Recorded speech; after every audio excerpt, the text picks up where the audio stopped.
반갑습니다. 전에 옮기기 전에 새벽 때 몇 번 뵙던 것 같습니다. 새벽 예배 때 몇 번 뵀던 것 같은데 오늘 이렇게 여러분 또 귀한 예배 시간에 초청해 주셔서 감사드립니다. 아무쪼록 십계명으로 사는 삶의 방식, 여러분들과 여러 번 이렇게 시간을 갖는 동안 좋은 일들, 감사한 일들이 많이 일어나게 될 줄 믿습니다. 귀한 시간 주신 또 목사님께 감사드립니다.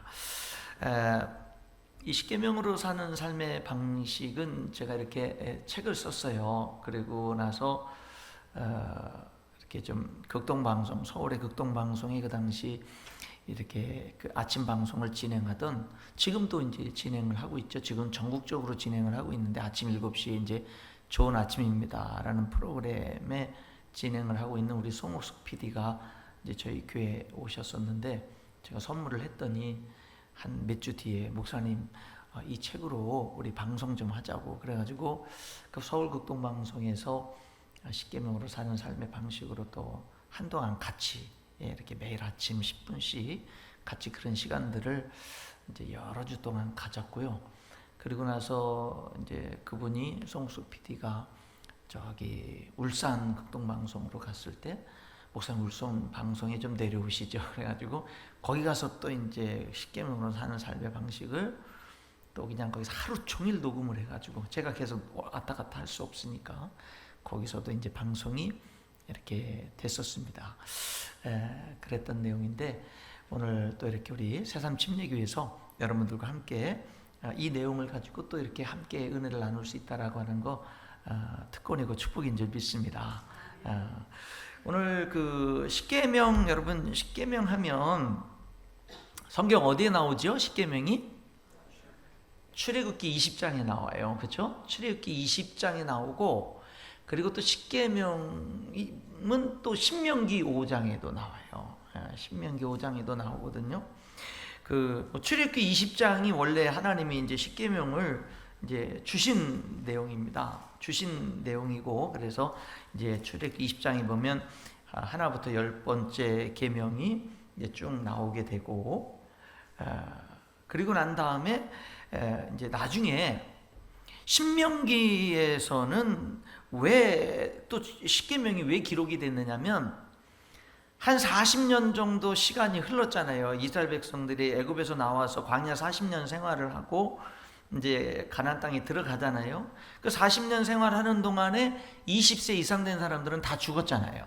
그러니까는 그 20세 미만과 광야에서 태어난 사람들이니까 대개 60세 미만의 사람들로 구성이 되어 있으니까 거의 출애굽해가지고 시내산에 3개월 만에 도착해가지고 그 시내산에서 하나님이 계약을 맺고는 십계명을 주셨는데, 그때 십계명을 받았던 사람들은 거의 다 죽은 거예요. 그렇죠? 거의 다 죽고, 그리고 나니까 다음 세대들이 있다 보니까 이제 신명기에 가나안 정복을 눈앞에 두고 새로운 세대들에게 다시 십계명을 다시금 얘기를 해준 거예요. 그래서 신명기 5장에 기록되어 있는 이유가 이 세대들에게, 그러니까 뭐냐면 환경은 변했고 그 다음에 사람들은 변했는데 하나님의 말씀은 변하지 않는 거예요. 똑같이 다시 반복해서 그들에게 주게 되거든요. 그래서 신명기 5장에 그래서 이제 기록이 되어 있는 것을 보게 됩니다. 먼저 첫 번째 질문은 이거지요. 우리 이 시간에는 잠깐 한번 성경을 먼저 잠깐 한번 보죠. 한번 신명기에 있는 말씀을 한번 보겠습니다. 그래서 여러분들이 저랑 같이 이 십계명으로 사는 삶의 방식을 하는 동안에 요거 두 가지 외우면 돼요. 그냥 출애굽기 20장, 신명기 5장. 그렇죠? 이제 거기 왔다 갔다 할 텐데, 근데 신명기 오늘 5장에 있는 말씀에 한번 보시면 269쪽입니다. 5장에 보시면 2절에 우리 하나님 여호와께서 호렙산에서 우리와 언약을 세우셨다. 근데 호렙산에서 언약을 세운 게 그 당시 이미 지금은 이제 돌아가신 그 조상들하고 세운 게 아니라 오늘 여기 살아있는 우리 곧 우리와 세운 것이다, 이렇게 얘기를 하죠. 그러니까 여러분 항상 하나님의 말씀은 오늘 살아 숨쉬고 역사하는 우리에게 주어진 말씀이죠. 그렇죠? 오늘 살아있는 우리와 세운 거다. 조상들에게만 해당되는 게 아니라 우리 모두에게 해당되는 건데 4절에 여호와께서 산 위 불 가운데서 너희와 대면하여 말씀하시매 너희가 불을 두려워해 산에 오르지 못하므로 내가 여호와와 너희 중간에 서서 여호와의 말씀을 너희에게 전하였노라. 그러니까 하나님과 이스라엘 백성들 중간에 서서 모세가 하나님 말씀을 전했는데 이제 5장 7절부터 6절부터 이제 십계명을 쭉 나옵니다. 이제 쭉 십계명 계명들이 나 외에는 다른 신들을 내게 두지 말라, 자기를 새긴 우상을 만들지 말라, 7절 8절 쭉 얘기하면서 21절까지 10가지 계명이 딱 끝나고 5장 22절을 한번 보시면 5장 22절을 보면 여호와께서 이 모든 말씀을 산 위 불 가운데 구름 가운데 흑암 가운데서 큰 음성으로 너희 총회에 이르신 후에 더 말씀하지 아니하시고 그것을 두 돌판에 써서 내게 주셨느니라. 그러니까 하나님이 그래서 여기서 과연 22절에 이 모든 말씀을 하나님이 큰 음성으로 너희 총회 이스라엘 백성들 총회에 말씀하셨는데 이 모든 말씀이 뭐냐?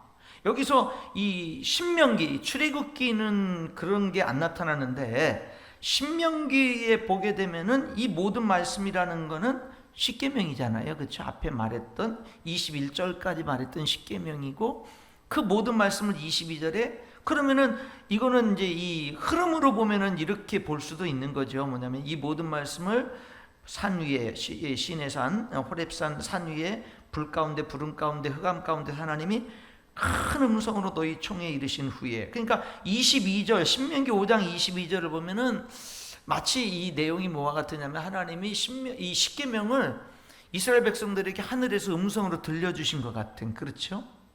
그런 것 같은 거죠. 그래서 진짜 그런가? 이 내용이 그래가지고 제가 친구인 이제 그 신학 박사에게 물어봤어요. 그랬더니 신학자들은 뭐 그렇게 해석할 수도 있고 다르게 해석할 수도 있고 뭐 이렇게 해석적인 방법에 따라서 이렇게 얘기를 한다 그러길래 뭐 그런 부분에 대해서 뭐 이랬다 저랬다라고 뭐 이렇게 분명하게 이렇게 그 어떤 그런 얘기들은 할 수는 없겠지만은 그러나 참 중요한 건 하나님이 이 십계명을 말씀하셨던 무엇을 말씀하셨던 하나님이 직접 이스라엘 백성들이 다 듣게끔 말씀을 하신 건 틀림이 없어요. 근데 하나님의 음성을 직접 듣다 보니까 너무 무서운 거예요. 도대체 죄인된 내가 하나님의 음성을 직접 들으니까 감당을 못 하겠는 거예요. 이스라엘 백성들이 무서워서 하나님이 직접 하시는 말씀은 내가 도저히 들을 수가 없고 감당할 수가 없는 거예요. 그래서 그 말씀을 들은 사람들이 모세에게 나가서 여기 23절에 보면 그 소리를 너희가 듣고 산에 불이 타며 캄캄한 가운데서 나오는 그 소리를 너희가 듣고 너희 지파의 수령과 장로들이 내게 나와 말하되 우리 하나님 여호와께서 그의 영광과 위엄을 우리에게 보이시며 불 가운데서 나오는 음성을 우리가 들었고 하나님이 사람과 말씀하실 때 그 사람이 생존하는 것을 오늘 우리가 보았나이다. 이제 우리가 죽을 까닭이 무엇이니까? 그러니까 하나님의 음성을 직접 들으니까 죽을 것 같은 거예요. 이 죽을 까닭이 무엇입니까? 이 큰 불이 우리를 삼킬 것이요 만일 우리가 우리 하나님의 여호와의 음성을 다시 들으면 죽을 것이라. 그러니까 하나님의 음성을 직접 못 듣겠다 이거예요. 직접 못 듣겠다 이거예요. 그 죽을 것 같은 거예요. 도대체 감당을 못 하겠는 거예요. 그러니까 26절에 육신을 가진 자로서 우리처럼 살아계시는 하나님의 음성이 불 가운데서 바람을 듣고 생존한 자가 누구니까? 당신은 모세 영적인 지도자인 당신은 하나님께 가까이 나아가서 우리 하나님 여호와께서 하시는 말씀을 다 듣고는 우리 하나님 여호와께서 당신에게 이르시는 것을 다 우리에게 전해 주십시오. 그럼 우리가 듣고 행하겠습니다. 여러분 그러니까 오늘 이렇게 백성들이 말을 하니까 그러니까 하나님이 그 소리를 들으셨어요. 그래서 28절에 여호와께서 너희가 내게 말할 때 너희가 말하는 소리를 들으신지라 여호와께서 내게 이르시되 이 백성이 내게 말하는 그 말소리를 내가 들은즉 그 말이 다 옳다. 다만 그들이 항상 이 같은 마음을 품어 나를 경외하며 내 모든 명령을 지켜서 그들과 그 자손이 영원히 복받기를 원하노라. 그래서 여러분 이 강단에 우리 강효민 목사님이나 아니면 전도사님이나 여러분 아들뻘 손자뻘 같은 어떤 주의 종들이 서서 말씀을 전하거나, 여러분 오늘 이 십계명을 주시고 하나님이 호렙산에서 직접 말씀하시는 내용들을 통해서 보면, 이 강단에 인간적으로나 모든 면에서 아무리 부족한 사람이 섰든지 간에 복된 사람, 하나님께 복받을 사람은 어떤 사람이냐면, 하나님 오늘도 강단에 세운 주의 종을 통해서 나에게 말씀해 주세요. 내가 하나님의 말씀으로 듣고 순종하겠습니다. 그것이 하나님이 오늘 본문에 뭐죠? 그게 옳다 그랬어요. 하나님이 그게 옳다 그랬고, 그리고 그런 사람들이 복받는다 그랬어요. 그렇죠? 여러분, 우리들이 살다가 만약에 이런 태도를 잃어버리게 되면 그건 불행한 겁니다. 그건 불행한. 그래서 오늘 저와 여러분이 평생 살아가는 동안에 오늘 여기 신명기 5장에서 말씀하신 이 내용들이, 그래서 늘 하나님의 음성을 사모하고 항상 하나님의 말씀을 전해주는 주의 종을 위해서 기도해주고, 그리고 그 종을 통해서 하시는 음성을 들으려고 사모하는 그런 마음을 가질 때 우리가 늘 성령 충만한 삶을 살 수 있고 복된 삶을 살 수 있는 줄 믿습니다. 이게 진짜 신앙생활에 있어서 너무나 중요한 거예요. 자, 그러면은 그런 배경 속에 이 십계명이 주어졌는데, 십계명은 왜 중요한가? 왜 중요한가? 여러분, 대개 하나님 말씀은 선지자들이 하나님께 받아서 전해줬잖아요. 근데 어쨌든 이 십계명은 하나님이 말씀하고 난 다음에 하나님이 돌판에다가 하나님이 직접 글을 쓰셔서 주셨지요. 그렇죠? 하나님이 말씀하신 다음에는, 모세에게 말씀하신 다음에 십계명을 하나님이 돌판도 하나님이 다듬고, 그리고 그 돌판에다가 하나님이 직접 써가지고 돌판 앞뒤에다가 2개에다 해서 십계명을 줬어요. 그러면은 굉장히 중요한 거죠. 중요한 거예요. 그런데 모세가 이 십계명 돌판을 40일을 금식하면서 시내산에서 받아가지고 내려왔더니 그 사이를 못 기다리고 이스라엘 백성들이 우상에 빠졌잖아요. 금송아지 만들어 놓고. 그러니까 모세가 어떻게 했죠? 십계명 돌판을 던져버려서 깨뜨려 버렸단 말입니다. 그랬더니 하나님이 어떻게 했죠? 다시 올라오라고 그랬죠. 시내산에 다시 40일을 올라갔습니다. 40일을 다시 올라갔는데, 이번에 하나님이 뭐라 하면, 너 내가 다듬어서 내가 글을 써주니까 너 소중한지 모르는구나. 네가 다듬어 갖고 와라 그랬어요. 두 번째는 네가 다듬어 와라. 그래서 두 번째 십계명 돌판은 모세가 돌판을 하나님께 받은 것처럼 2개를 다듬어서 가지고 시내산에 올라가니까 40일 동안 다시금 하나님이 모세와 함께 하시면서 모세가 다듬어 간 돌판에 하나님이 또 다시 기록을 해줬어요. 십계명은 그렇게 줬다고요. 그러면 여러분, 십계명이 중요하다는 얘기예요. 중요한 거죠. 자, 그러면은 아까 우리 강윤미 목사님께서도 말씀하셨는데, 십계명을 지켜야 구원을 받냐라는 질문입니다. 십계명은 왜 주어졌느냐? 여러분, 십계명이 누구에게 주어졌느냐 하는 것을 보면은, 하나님의 아브라함의 후손, 하나님의 백성으로 선택된 사람들, 그러다가 애굽에서 400년 지내고 드디어 해방된 사람들, 그래서 가나안 땅으로 가는 이미 약속의 백성들, 하나님의 백성들에게 주어진 거죠. 그렇죠? 그 시대의 하나님의 백성들은 선택받은 아브라함의 후손 이스라엘 사람들이었단 말입니다. 십계명은 애굽 사람들에게 주어지거나 다른 사람들에게 주어진 게 아니라 하나님의 약속의 백성인 이스라엘 사람들에게 주어진 거죠. 그러면은 십계명은 구원받으라고 주어진 게 아니라 하나님의 백성들은 어떻게 살아야 되는가라는 것으로 주어진 거죠. 그렇죠? 그러니까 십계명으로 구원받는 게 아니에요. 십계명을 지켜서 구원받는 게 아니라, 십계명은 저와 여러분은 오늘날 예수 그리스도를 영접함으로, 나를 위해서 십자가 죽으시고 부활하신 예수님을 나의 구세주와 주님으로 영접함으로 우리들이 구원받잖아요. 그렇게 구원받은 우리들이 내가 하나님의 자녀가 됐는데, 내가 하나님의 자녀로서 이제 어떤 기준을 가지고 어떻게 살아야 되지 할 때 주어진 것이 율법이요 십계명인 줄 믿습니다. 율법이나 십계명은 내가 그것을 지켜서 구원받는 게 아니라, 구원받은 하나님의 백성들이 이제 하나님의 백성으로 어떤 기준을 가지고 어떻게 살아가야 되느냐라고 하나님의 백성들은 이렇게 살아야 된다라고 하는 것으로 주어진 것이 바로 십계명이다라고 하는 거예요. 이런 것들을 우리들이 분명히 알 필요가 있는 겁니다. 그렇죠? 지켜서 구원받는 것이 아니다. 그러면은 십계명은 1계명부터 10계명까지 있는데, 그럼 십계명은 전체가 다 무엇을 말할까? 십계명을 전체를 다 요약을 하면 한마디로 뭐라고 말할 수 있을까? 저는 십계명을 보면서 십계명은 계명인데 사랑을 말해요. 사랑을 말해요. 그러니까 1계명부터 4계명까지는 하나님을 사랑하라는 이야기고, 5계명부터 10계명까지는 사람을 사랑하라는 이야기예요. 예, 그 내용 하나하나들을 보게 되면 바로 그런 내용이 되는 것을 보게 됩니다. 또 하나, 십계명은 뭐를 말하느냐? 사랑을 말한다 그랬는데, 또 하나 십계명은 뭐를 말하느냐라고 말할 때 이것을 말하는 거예요. 관계를 잘해라, 이거를 말하는 거예요. 다시 말하면 뭐냐면 1계명부터 4계명은 하나님과의 관계를 잘해라, 이 얘기를 하는 거예요. 여러분, 여기 십계명이 이제 여기 있는 말씀을 보게 되면은, 나 외에 다른 신을 두지 마라, 우상을 만들지 마라, 하나님의 이름을 망령 때 일컫지 마라, 그 다음에 안식일을 기억하여 거룩히 지켜라, 이런 것들을 이렇게 보게 되면 하나님과의 관계를 잘하라는 거죠.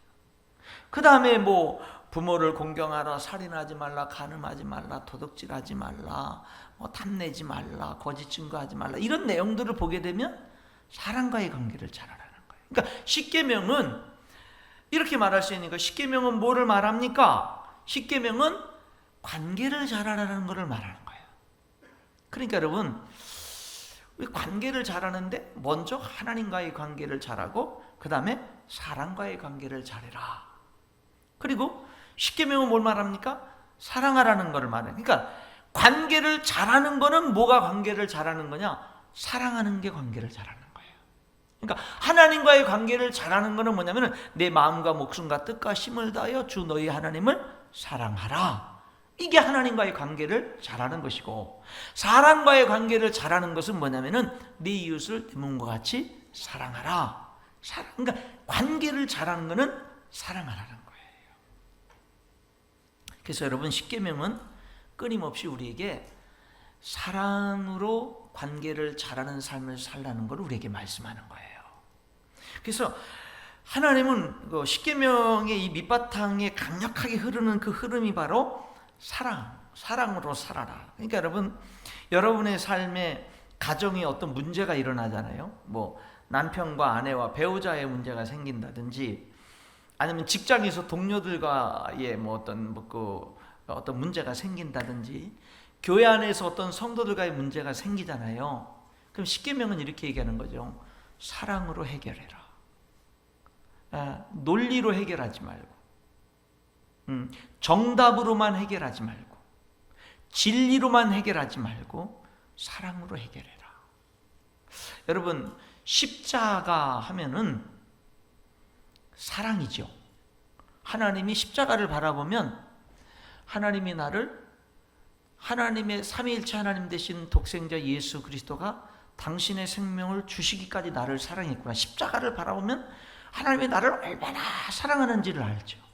십자가 앞에 서서 십자가를 바라보고 십자가를 묵상하면 그냥 한없이 하나님의 사랑이 내게 밀려오는 거죠. 근데 여러분, 십자가를 바라보면 또 뭐냐면은 심판이 보이죠. 하나님은 죄에 대해서는 반드시 심판하시는 거예요. 하나님은 죄를 얼마나 미워하시고, 죄는 결코 하나님 앞에 가볍지 않고, 하나님은 죄를 반드시 심판하시는 분인데, 얼마나 하나님이 죄를 심판하시면 우리들의 죄를 하나님이 그냥 없애줄게, 그냥 없는 걸로 칠게, 이러질 않고 저와 여러분의 모든 죄를 깨끗하게 용서해 주는 데 있어서 죄 없으신 하나님의 아들이 사람으로 이 땅에 오셔서 우리들의 죄를 짊어지시고, 그리고 그렇게 처참하게 죽느냐 이 말입니다. 십자가를 바라보면 죄를 미워하시는 하나님, 죄를 심판하시는 하나님의 모습이 보이는 거예요. 그러니까 우리들은 십자가를 바라볼 때 두 가지가 선명하게 보이죠. 나를 너무나 끔찍하게 사랑하시는 하나님의 모습과 죄는 너무나 싫어하시는 하나님의 모습이 보이는 거죠. 여러분, 그래서 우리 그리스도인들은 죄는 모양이라도 버려야 되는 거예요. 왜? 죄는 예수님이 십자가에 못 박아 죽일 정도로 여러분, 그렇게 죄는 하나님이 싫어하는 거다 이 말이죠. 그래서 십자가를 바라보면 하나님의 사랑이 보이고 하나님의 공의의 심판이 보이는데, 그래서 하나님의 사랑과 공의는 동전의 앞뒷면과 같다라고들 얘기를 하잖아요. 근데 여러분, 저는요, 하나님이 저에게 늘 다가오실 때 어떤 때는 한없는 사랑으로 다가오시고 어떤 때는 한없이 무서운 심판의 하나님으로 저에게 다가와요. 공의의 하나님으로 다가와요. 어떤 때 하나님이 너무 무서울 때가 있고요, 어떤 때 하나님이 너무 좋을 때가 있어요. 근데 여러분, 제가 지금까지 살아오면서 느낀 거는 뭐냐면, 하나님이 나에게 늘 다가올 때는 항상 공의의 하나님이 나에게 늘 다가오셨고 사랑의 하나님이 나에게 늘 다가오셨는데 항상 사랑이 앞장서서 왔어요. 저의 삶을 돌이켜보면 만약에 하나님이, 사랑과 공의의 하나님이 나에게 다가오는데 공의가 앞장서서 나에게 왔다면 그 사랑을 받기도 전에 저는 죽어버리고 저는 남아있을 수가 없어요. 하나님의 무서운 공의 앞에, 그 분명한 공의 앞에 흠이 많은 저는, 만약에 하나님이 나에게 다가오시는데, 물론 사랑도 갖고 오시는데 그분의 공의가 만약에 앞장서서 나에게 왔다면 나는 살 수 없어요. 그 사랑을 받을 수도 없어요. 근데 내 인생의 삶에 있어서 늘 내가 경험한 건 뭐냐면, 하나님이 나에게 늘 사랑을 앞장서서 다가오신 거예요. 우리가 아직 죄인 되었을 때에 그리스도께서 우리를 위하여 죽으심으로 하나님께서 우리에 대한 자기의 사랑을 확증하셨느니라. 그러니까 하나님이 나를 사랑하신 것은 언제냐면 죄인 되었을 때 사랑한 거예요. 죄인 되었으면 심판해야죠. 그 공의롭고 너무나 거룩하신 하나님이, 그런데 죄인 되었을 때 사랑하신 거예요. 왜? 그 하나님의 무서운 심판, 공의의 심판을 네가 받지 말라고, 죄인인 너라도 그 무서운 공의의 심판을 받지 말고 구원을 받으라고 하나님이 나에게 뭘로 다가온 거예요? 사랑으로 다가온 거예요. 여러분, 저만 그런가요? 여러분 안 그런가요? 근데 우리들은요, 교회에서 성도들을 대하거나 목사님을 대하거나 아니면 가족에서 가족들을 대하거나 사람들을 대할 때 우리들은요, 사랑을 우리들이 공의를 무시하라는 말이 아닙니다. 철저히 우리들은 공의를 붙잡고 진리를 붙잡고 살아야죠. 그러나 사람들, 죄 많은 사람들, 여전히 허물 많은 사람들을 대할 때는 우리들이 어떻게 대해야 되는 거예요? 어떻게 돼요?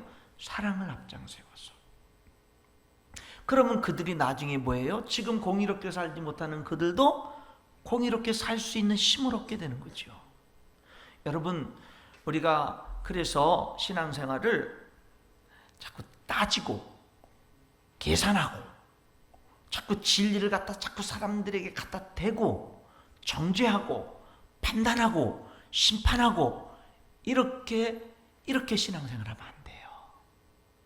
그런 걸 알지만, 어떤 사람이 잘못된 걸 알지만 정말 안타까우면서 눈물을 위해서 기도해주고 정말 사랑으로 권면해주고 정말 기다려주고 이렇게 하면서 그 사람들이 살아나기를 위해서, 여러분, 사람이 잘못했을 때 사랑이 없이 여러분 공의만 진리만 갖다 대면 살아날 수 있는 사람 아무도 없습니다.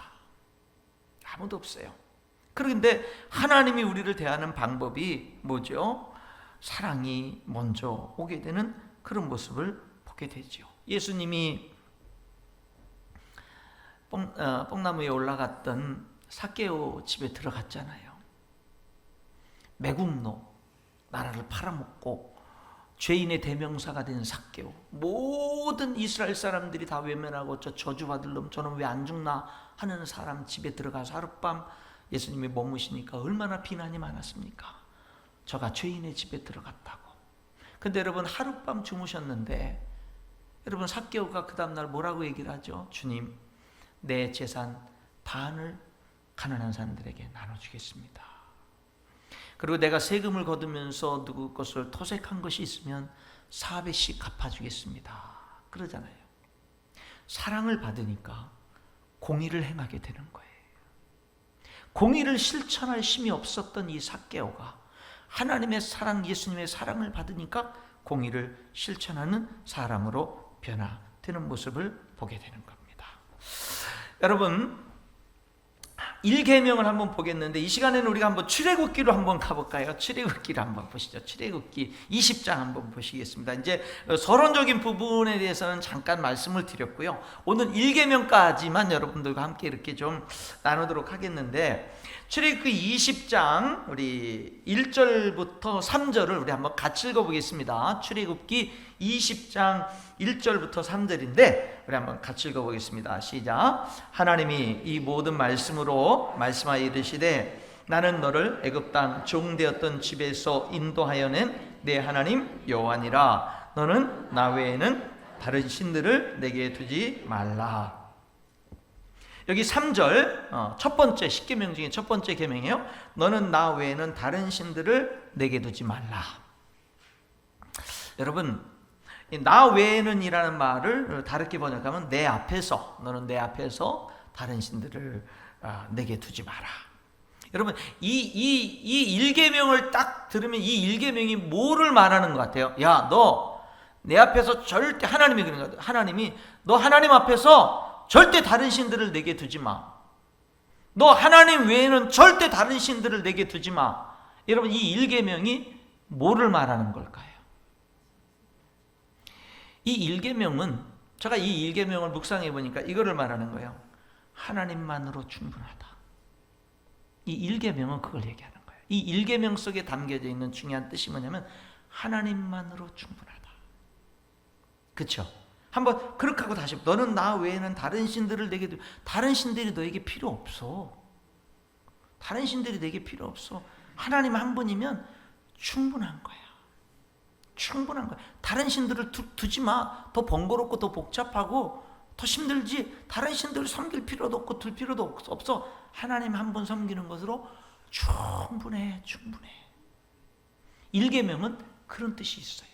그러니까 1계명에는요, 그래서 저는 이 1계명을 이렇게 요약했어요. 뭐냐면 하나님만으로 충분합니다. 이 1계명을 그렇게 받아들이는 거예요. 하나님만으로 충분하다. 그러면은 이제 이 1계명 앞에 우리들이 질문을 하는 거죠. 무슨 질문하는 겁니까? 나는 하나님만으로 충분한 삶을 살고 있는가?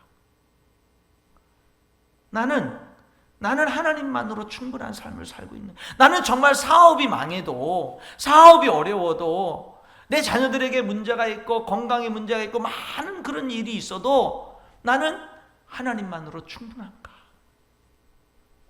이 1계명 앞에서 오늘 저는 여러분들과 이 질문을 한번 해보고 싶은 겁니다. 여러분, 이 말씀이 주어질 당시 이스라엘 백성들은 하나님을 잘 섬기다가도 기회만 되면 뭐죠? 우상 섬기는 거예요. 홧길로 가는 거예요. 모세가 시내산에 40일 동안 올라가 있는 거 40일 못 기다리고 금송아지 만들어 놓잖아요. 나중에 가나안 땅에 들어가서는 가나안 땅의 풍요의 신인 바알과 아세라 신, 여러분 그 어떤 정착을 하게 되고 농사를 짓게 되고 하면서 그 풍요의 신인 바알 신을 그들이 외면할 수가 없잖아요.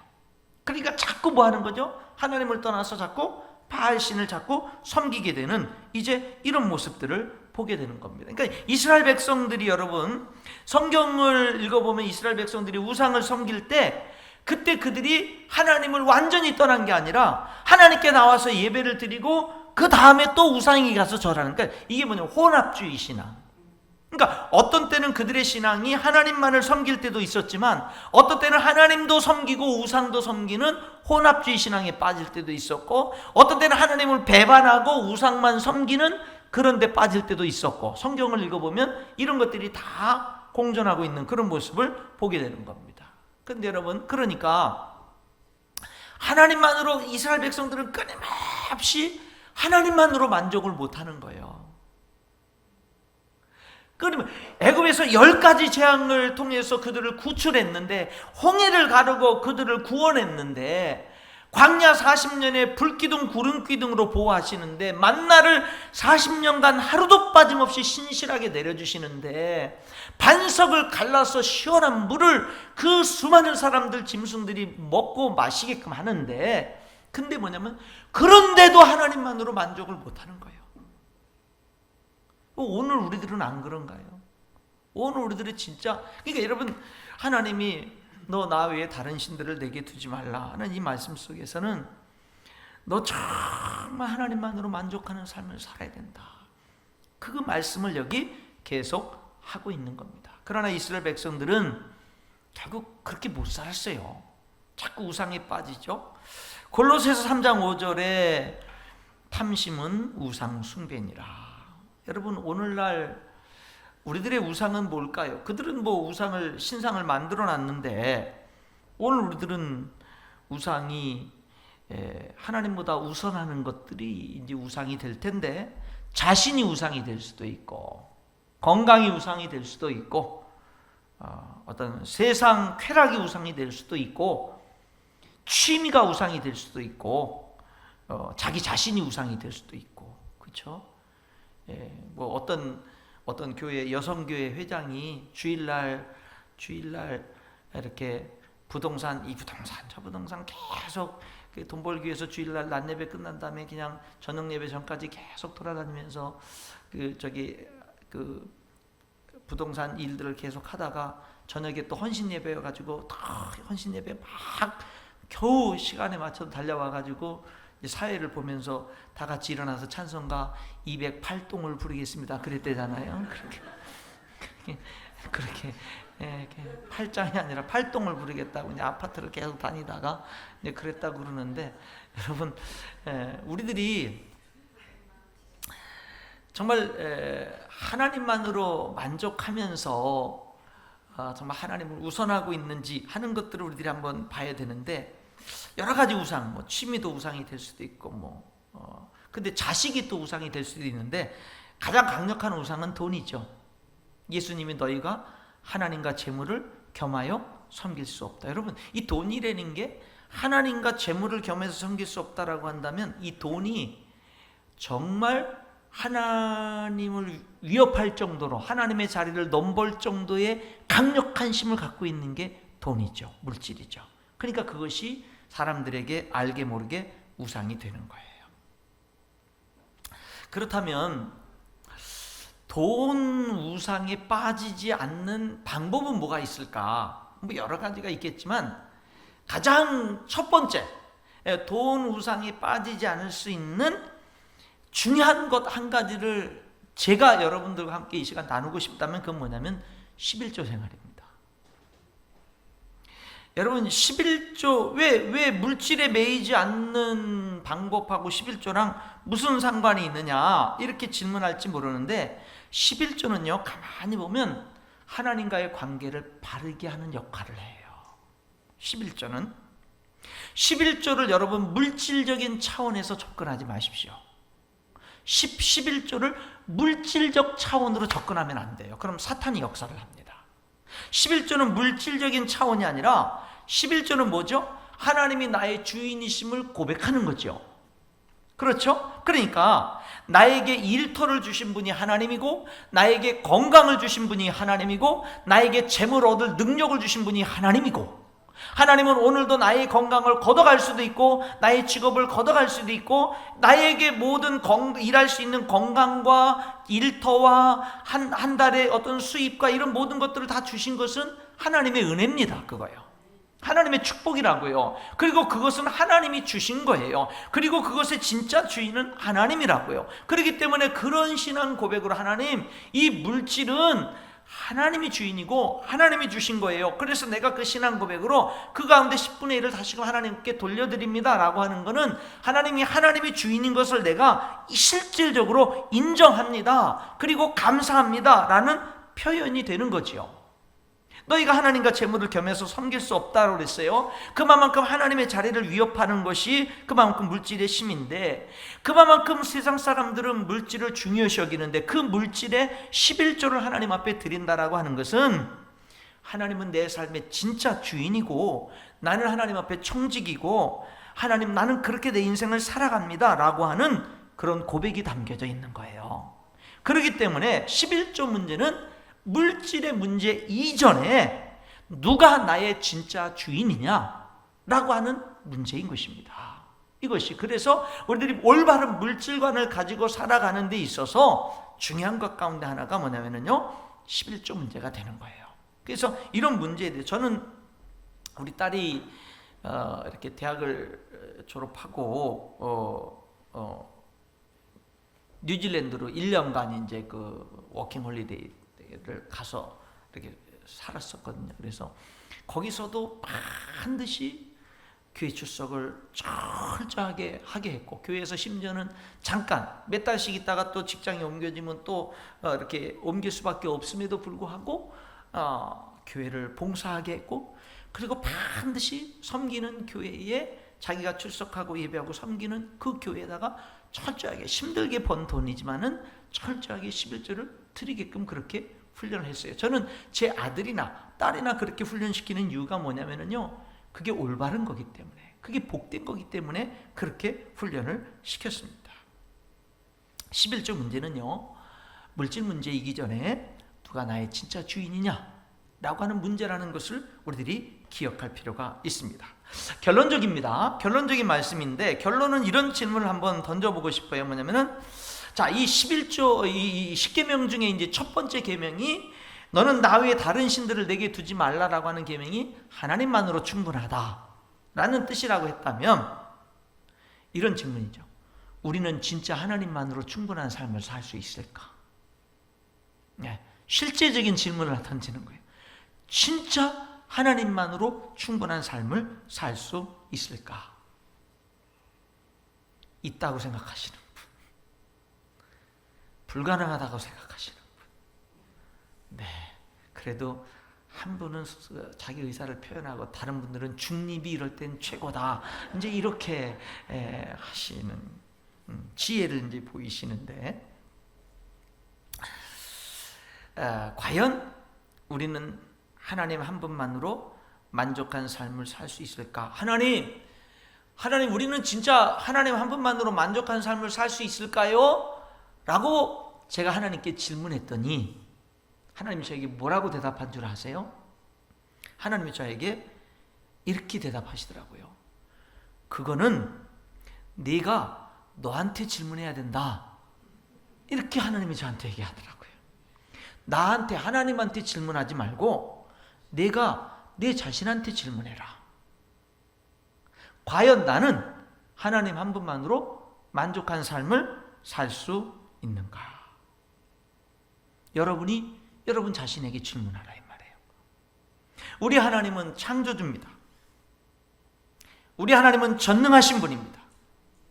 우리 하나님은 우리를 사랑하시는데 독생자까지 아낌없이 내어주신 하나님입니다.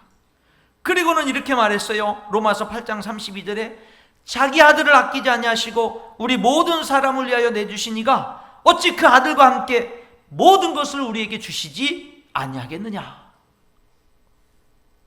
그러니까 하나님은 우리 인간이, 우리 인생이 하나님 한 분만으로 만족할 수 있다고 분명하게 말씀하고 있어요, 성경에서. 문제는 우리 자신인 겁니다. 문제는 저와 여러분이 하루하루 하나님, 오늘도 나는 하나님 한 분만으로 만족하는 삶을 살겠습니다 라고 응답하는 삶을 살아가는 이것이 중요하다는 거예요. 그런데 열심히 그렇게 살아가지만 그렇게 못 살 수가 있죠. 넘어지고 실패한 삶으로 하루를 또 마무리할 수 있겠죠. 완벽하지 못하지요. 허물 있고 넘어지죠. 그럼에도 불구하고 그 다음날 새날을 또 맞이하면 하나님, 오늘도 하나님 한 분만으로 만족하는 삶을 살겠습니다, 이렇게 고백하기를 하나님은 원하시는 것 같아요. 하나님, 저는 오늘도 하나님 한 분만으로 만족하는 삶을 살겠습니다. 하나님 도와주세요. 제가 오늘도 그렇게 살기로 결심합니다. 하나님 도와주세요. 그렇게 할 때에 너가 내 뜻대로 살려고 노력하는구나. 우리 몸을 성전 삼고 우리 안에 계시는 성령님은 반드시 우리를 도와주셔서 그것이 하루아침에 이루어지지는 않을지 모르지만 계속해서 하나님만으로 만족하는 그런 우리 인생으로. 그래서 성경의 고린도 후서에 보면은 사도 바울이 이런 말을 하잖아요. 우리 겉사람은 낡아져도 우리 속사람은 날로 새롭도다. 그 말씀을 묵상해 보면 죽을 때가 가장 성령 충만한 거예요. 어떤 사람이 날마다 하나님만으로 만족하는 삶을 끊임없이 주님의 도움을 구하면서 살아가면 시간이 흘러가고 나이가 들어갈수록 하나님의 소망이 더 살아서 내 삶에 역사하는 그런 진짜 풍성하고 축복된, 그래서 아이들이, 젊은이들이 나이가 많아서 몸은 연약해지고 쇠약해지고 피부는 쭈글쭈글해져도 정말 속 사람이 날로 새로워지는 우리들의 그 모습을 보면서 내 한마디, 내게서 나타나는 어떤 그런 삶의 냄새, 이런 것들을 통해서 얼마나 많은 젊은이들이 감동 감화를 받으면서 영광을 돌리겠느냐 이 말입니다. 우리는 그리스도의 장성한 분량이 충만한 데까지 계속 성장해 가야 되는 사람들 아닙니까? 사랑하는 성도 여러분, 오늘도 우리에게 사랑의 손을 내미시고 너는 나 외에 다른 신들을 내게 두지 말라 말씀하시는 그 하나님의 손을 붙잡고 하나님만으로 충분합니다 고백하면서 달려가는 저와 여러분의 삶이 될 수 있기를 주님의 이름으로 축복합니다. 기도하겠습니다.